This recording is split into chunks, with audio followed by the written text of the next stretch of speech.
Priyanka Chaturvedi, Shehzad and the BJP have a point in as much as the entire case against Sanjay Singh has been based on this approver statement, which was recorded, by the way, before a magistrate under 164 CRPC. And I'm just quoting some of the salient points from Dinesh Arora, accused turned approver. I met Kejriwal in 2021. Sanjay Singh was present in that meeting. I was connected with Manish Sisodia via Sanjay Singh. We met at a restaurant in Delhi. Sanjay Singh requested me to speak with the owners. I arranged checks worth 82 lakh rupees from the restaurant owners. Those checks were then subsequently handed over to Manish Sisodia. If Mr. Sanjay Singh was the so-called conduit between Dinesh Arora, accused turned approver in the Liquorgate scandal, and this, between Manish Sisodia and Dinesh Arora, then why should Sanjay Singh not be picked up and questioned, which is what the ED has done today?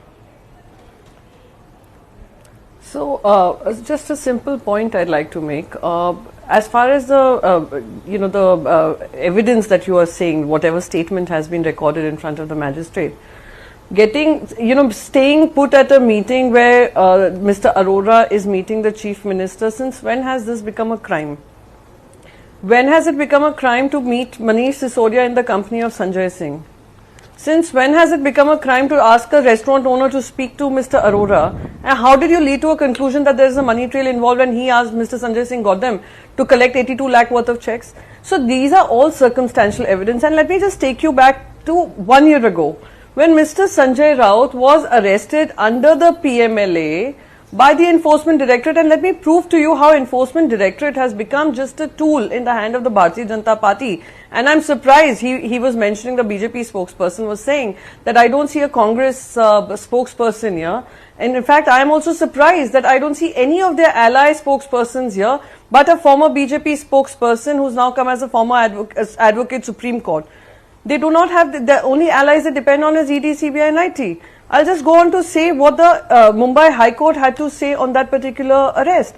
The bail order said, simply labeling pure civil disputes with money laundering or in economic offence itself cannot automatically acquire such status and ultimately drag an innocent person in a miserable situation in the guise of an arrest. The court has to do what is right irrespective of who is before it.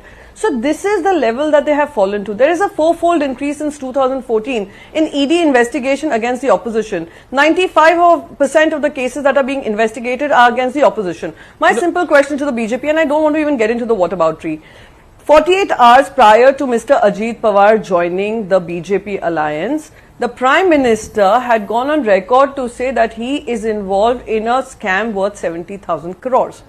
What happened to that scam? We would want to know what was the outcome of that investigation. But Mr. Praful Patel was being investigated by ED. Let me go to Pratap Sarnaik. Yeah. Let me go to Narayan Rane. Let me go to several other names that have got a clean sheet ever. Yeah, so this is not whataboutery. It is clear vendetta for those people who speak against the government of the day. No, you can cite any number of examples. The voice of Sanjay Rautji in Maharashtra. But what we about saw what the ED had to face. But ma'am, what about the examples of Manish Sisodia and Satyendra Jain? Manish Sisodia has been in jail for the last 6 months. What about it? Multiple times he has approached the lower court and the high court to get bail, and for whatever reason the courts were convinced that he should not be given bail, and there are grounds that they have illustrated. Similarly, for Satyendra Jain, close to a year now he's been in jail. Let me go back. And the courts have found no material to give him bail, when the law of the land is that bail is the norm and jail is the exception.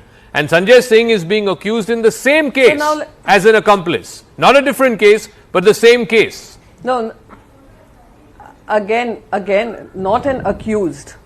Not an accused. Circumstantial evidence do not become evidence enough to be arresting somebody, firstly. Secondly, CBI also had put his name there and had withdrawn his name, saying that it came by mistake. So my only point here is, even when Sanjay Rautji was put behind bars, PMLA courts are so stringent in giving bail. PMLA Act itself is so stringent.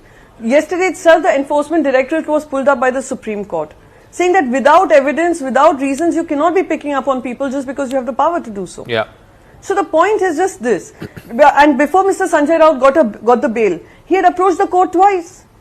But what is the final bail outcomes? Calling him an innocent man who was dragged by the Enforcement Directorate because of political vendetta.